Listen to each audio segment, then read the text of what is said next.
Welcome to Coin Retrospectives, short histories of old coins.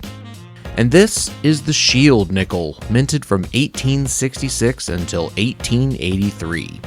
Designed by James B. Longacre in 1865, the obverse features a shield, the same shield you might remember from the 2-cent piece, but with minor modifications.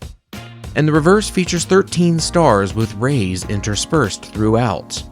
However, with the reverse design said to not strike well, and with many being reminded of the stars and bars of the recently defeated Confederates, the reverse was changed a year later in 1867, featuring rays no more. Of course, this wasn't the first 5-cent piece the United States had struck. That would be the half diem in 1792, and it wasn't even the first to be called a nickel, that being the cupro-nickel Flying Eagle cent in 1856, first called nickels or nicks due to their metal content. However, the Shield nickel was the first 5-cent piece made out of nickel, and is the direct ancestor to today's modern nickel, the Jefferson nickel. So why did the mint decide to strike a nickel 5-cent piece, you may ask? Well, 4 reasons are offered. 1. A small coin not made of precious metal was needed while all of the hoarded hard money made its way back into circulation after the Civil War. 2.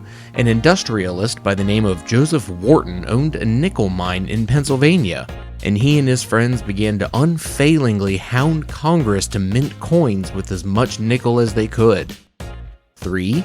Congress was ready to ditch the old system of shin plasters, which were tiny fractional currency notes which weren't worth much and so often got tattered. And finally, 4th, the head of the Currency Bureau, one Spencer M. Clark, had weaseled his way onto appearing onto the new 5-cent note.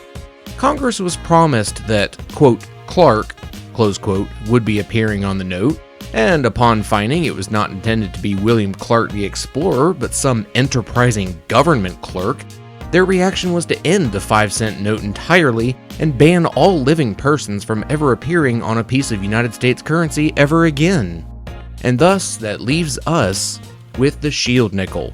For only about 17 years, that is, until production issues, including short die life and poor striking, led to its replacement in 1883, with Charles Barber designing the Liberty Head nickel, also called the V-nickel, also called the Racketeer nickel, which isn't its official name, but it's a hook for a future video and all that, wink wink nudge nudge.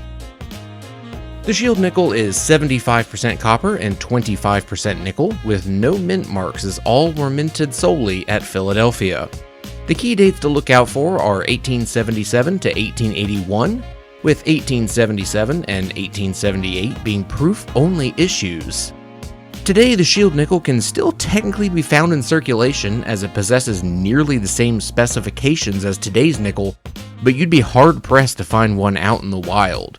In decent condition, they're usually found for about $30 or so. And that wraps it up for the Shield nickel. I hope you enjoyed this look at America's very first 5-cent nickel piece. If you did, please consider subscribing, and as always, feel free to leave your 2 cents in the comments, and have a great day.